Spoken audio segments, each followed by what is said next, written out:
اللہ تعالیٰ نے ابراہیم علیہ السلام کو جو دو بیٹے دیے تھے، اسحاق اور اسماعیل. اسماعیل علیہ السلام مکہ میں آباد ہوئے اور اسحاق علیہ السلام فلسطین میں، بیت المقدس پھر بعد میں آباد ہوا، شام میں، ارض شام. تو آگے پھر اسحاق علیہ السلام کی اولاد میں پیغمبر پیدا ہوئے ہیں، یعقوب علیہ السلام، جن کا نام تھا اسرائیل لقب. پھر ان کے بیٹے تھے یوسف علیہ السلام جو مصر میں تھے، واقعہ بتائیں، مصر چلے گئے تھے، بادشاہ بن گئے تھے. پھر آگے مصر میں ہوتے ہوتے ہوتے ہوتے بنی اسرائیل پر فرعون غالب آ گیا. مصر کے بادشاہ کو فرعون کہا جاتا تھا، جو بھی ہوتا تھا بادشاہ، اس لیے بہت سارے فرعون گزرے ہیں. لیکن قرآن نے جس کا واقعہ بیان کیا یہ وہ فرعون تھا جو بنی اسرائیل کو جس نے غلام بنا لیا تھا اور بہت طاقتور بادشاہ تھا. یہ چونکہ یہ واقعہ جب تک پیغمبروں کا پورا سلسلہ معلوم نہیں ہوگا نا تو بات سمجھ میں نہیں آئے گی. تو بنی اسرائیل کو پھر فرعون سے نجات ملی، صحیح ہے. پھر اللہ نے بنی اسرائیل سے کہا کہ اللہ نے فرعون کو تو خود غرق کر دیا، اب تمہارے پاس ایک حکومت آئی ہے، ریاست آئی ہے، اللہ کی کتاب بھی آ گئی، اب تم جہاد کرو، اب تم اپنے پرانے وطن جاؤ. وہاں قوم عمالقہ کا قبضہ ہو گیا ہے، جہاں سے یعقوب علیہ السلام کو نکالا گیا تھا نا، بیت المقدس. ادخلوا الارض المقدسۃ التي كتب اللہ لکم، ارض مقدس. جیسے اللہ نے مسلمانوں کا مرکز مکہ کو بنایا، ایسے اللہ نے بنی اسرائیل کا مرکز بیت المقدس کو بنایا تھا کہ پیغمبروں کا جائے وطن بیت المقدس ہے، مصر نہیں ہے. یہاں تو کسی ایک وجہ سے آ گئے تھے، اب اس علاقے پہ قبضہ کرو اور بیت المقدس کو آزاد کراؤ، وہاں تمہاری خلافت قائم ہوگی، پھر وہاں سے پوری دنیا میں جہاد ہوگا، کیونکہ دین برحق اس وقت وہی تھا. اس لیے بیت المقدس کی بڑی فضیلت ہے، ہزاروں پیغمبر دفن ہیں وہاں پہ. جتنے قرآن میں واقعات بیان ہوئے ہیں نا، 99% واقعات وہیں ہوئے ہیں شام میں. حضرت مریم کا بچے کی ولادت، عیسیٰ علیہ السلام کی تقریر، پھر موسیٰ علیہ السلام، زکریا علیہ السلام کا محراب میں کھڑے ہو کر اللہ سے اولاد کی دعائیں مانگنا، یہ سارے ادھر ہی ہوئے ہیں واقعات. یہ تاریخی واقعات ہیں. جو لوگ جاتے ہیں، اب تو بیت المقدس جا نہیں سکتے، بڑی زبردست جگہ ہے، اگر اللہ کسی کو توفیق دے تو وہ جائے ضرور، ان جگہوں کی زیارتیں کرے. تو وہاں پر کیا ہوا کہ بنی اسرائیل کو کہا گیا اب کچھ ہمت خود کرو اور ارض مقدس پہ قبضہ کرو. تو وہ کہنے لگے، وہ وہاں قوم تھی بڑی طاقتور، تو بنی اسرائیل نے کہا کہ بہت طاقتور لوگ ہیں، پہلے اپنے کسی بندے کو بھیجا، جا کے دیکھ کر آؤ، اگر کمزور سے ہے نا کانگڑی پہلوان تو پھر تو جا کے لڑیں گے، اگر پاورفل ہیں تو ہم نہیں لڑ رہے بھائی. حالانکہ پیغمبر جب جہاد کا حکم دے دیں تو پھر وہ جہاد فرض ہو جاتا ہے. تو مشہور واقعہ ہے، بنی اسرائیل نے کہا اذهب انت وربك فقاتلا انا هاهنا قاعدون، اے موسیٰ تو جا اور تیرا رب جا، دونوں جا کے لڑو، ہم یہیں بیٹھ کے پروگرام دیکھ رہے ہیں.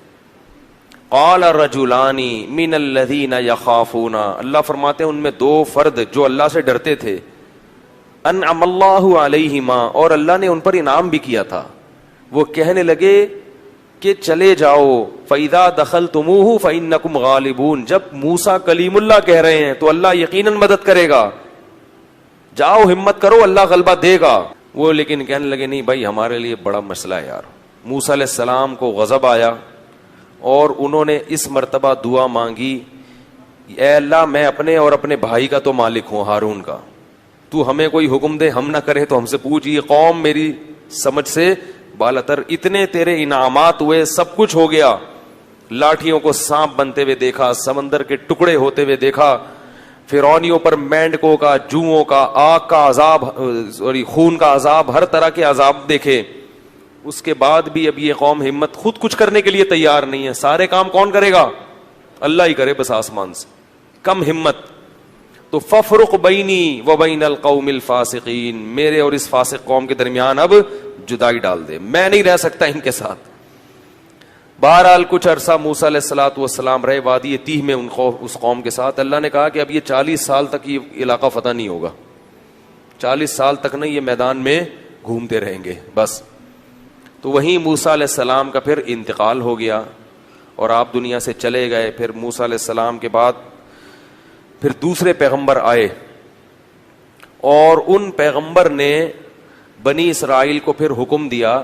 بنی اسرائیل خود کہنے لگے کہ ہمیں آپ جہاد کا حکم کیوں نہیں دیتے ہیں بھائی, ہم بھی کچھ علاقہ فتح کریں. ٹھیک ہے, اور ہمیں ہمارے گھروں سے نکالا گیا اور ظلم کیا گیا. الم تر الی الملأ من بنی اسرائیل من بعد موسیٰ, اللہ فرماتے ہیں موسیٰ کے بعد بنی اسرائیل کی ایک جماعت تھی, کیا تم نے ان کو دیکھا؟ تو اس وقت کے نبی نے ان سے کہا کہ تم سے امید یہ ہے کہ جب تم پر جہاد فرض ہوگا تو تم لڑو گے نہیں, خالی پیلی کی باتیں پھینک رہے ہو. بہت سے لوگ باتوں میں بڑے فنٹر ہوتے ہیں نا, جب کام آئے تو, اس لیے اللہ سے عافیت ہی مانگنی چاہیے بھائی. تو انہوں نے کہا نہیں ہم لڑیں گے. تو پھر جب ان پر جہاد فرض ہو گیا, نبی نے, اللہ نے ایک انہی میں سے کسی ایک کو کمانڈر بنایا جس کا نام تھا طالوت.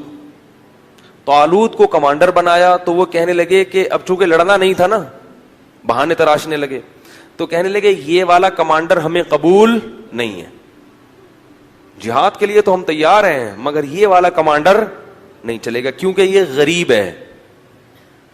دولت مند آدمی کو ہمیشہ غریب آدمی کی اتباع سے آر محسوس ہوتی ہے. تو طالوت جو تھے نا وہ غریب تھے اور ان کو پیغمبر نے کیا بنا دیا؟ کمانڈر, اور کہا کہ یہ میں نے اللہ کے حکم سے بنایا ہے لہذا مانو.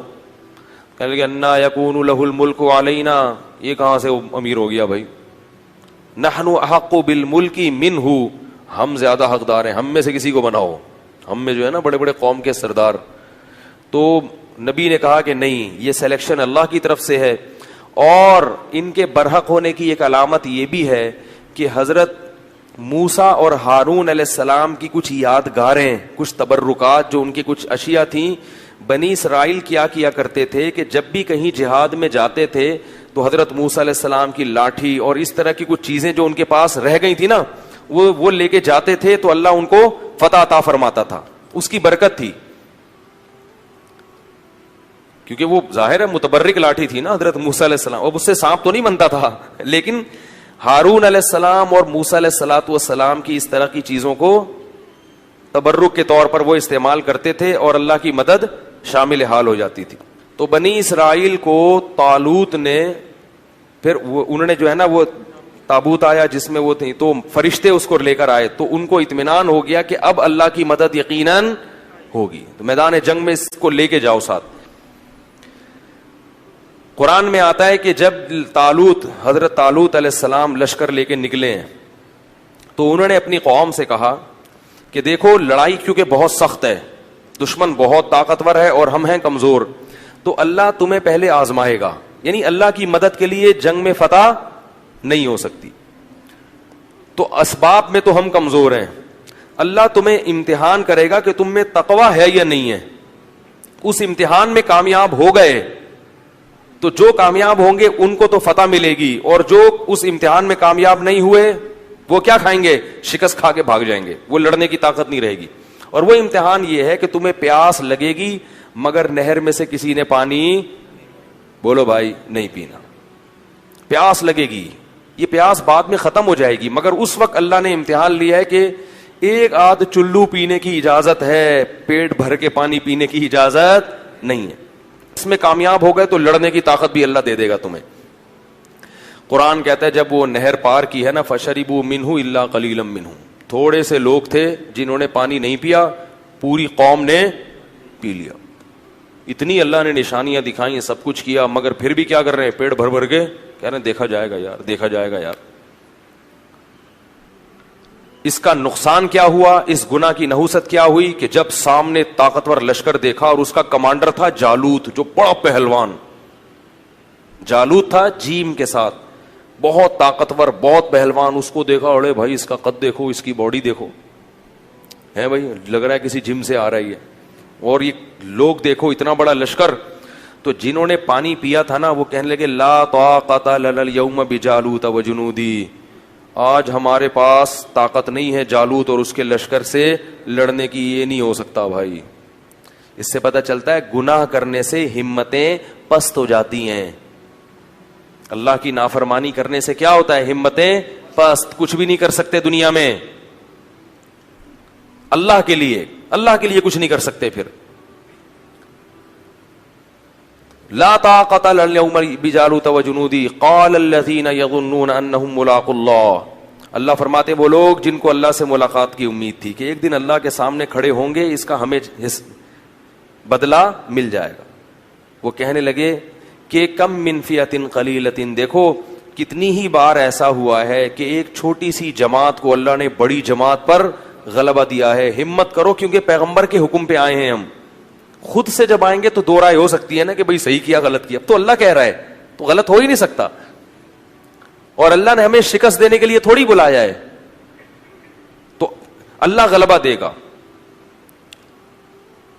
تو اب جب لڑائی شروع ہوئی ہے تو اتنی زبردست انہوں نے دشمن نے حملہ کیا کہ قرآن کہتا ہے کہ یہ جو تھوڑے سے لوگ میدان جنگ میں ڈٹے نا، ان کو اندازہ ہو گیا کہ ہمارے قدم یہاں ٹھہر نہیں سکتے، ہم نہیں ٹھہر سکتے. تو اب اللہ سے دعا مانگ رہے ہیں، ربنا افرغ علینا صبرا وثبت اقدامنا وانصرنا علی القوم الکافرین. کیسے عجیب الفاظ ہیں، اے اللہ ہم پر صبر کو انڈیل دے. انڈیلنا کسے کہتے ہیں؟ جیسے بالٹیاں بھر بھر کے پانی کسی کے اوپر ایک تو ہوتا ہے نا ڈالنا، یہ نہیں کہہ رہے اے اللہ ہمیں صبر کی توفیق دے دے، نا نا نا نا.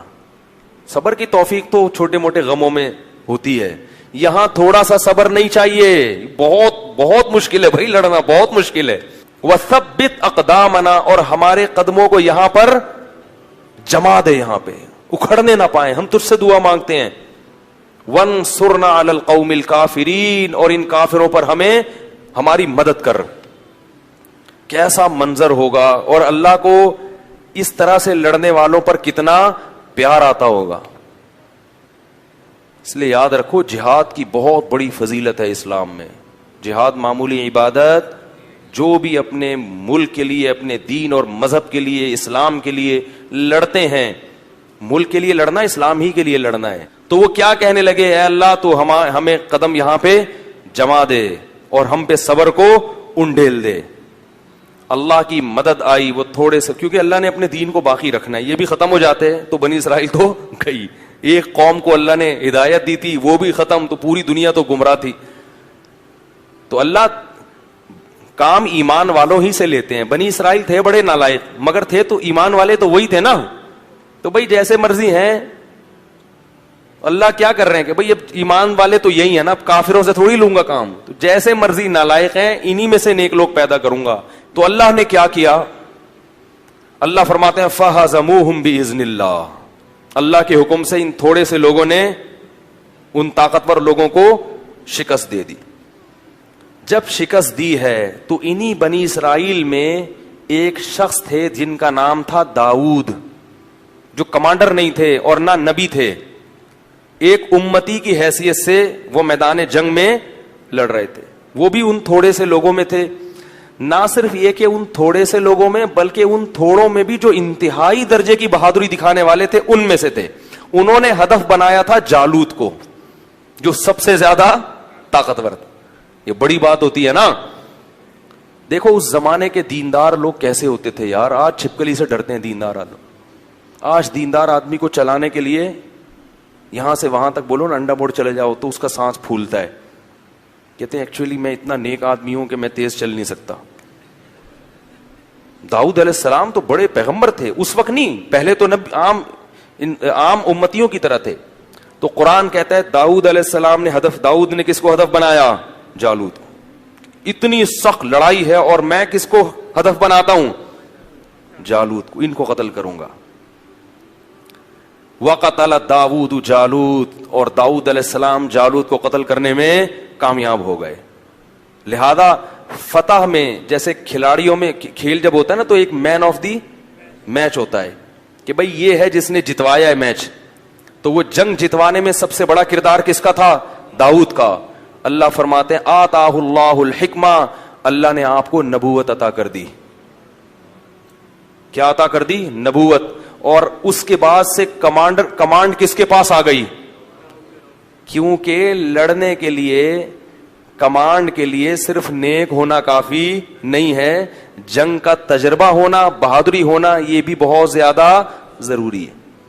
لوگ کیا کہتے ہیں کہ کمانڈر بناؤ صرف نیک آدمی، نیک ہونا کافی نہیں ہے. ہمیشہ ایسے کو کام اس کے ذمہ سونپا جاتا ہے جو اس کام کا اہل بھی ہوتا ہے. تو اللہ تعالیٰ فرماتے ہیں ان کو کمانڈر بنا دیا گیا، اور اللہ نے ان کو کیا عطا کر دی؟ حکومت اور نبوت. نبی بھی بن گئے اور کمانڈر بھی بن گئے. اب بیت المقدس پہ قبضہ ہو گیا، اور داؤد علیہ السلام کی بنی اسرائیل کے ذریعے فلسطین میں کیا قائم ہو گئی؟ خلافت، بنی اسرائیل کی خلافت.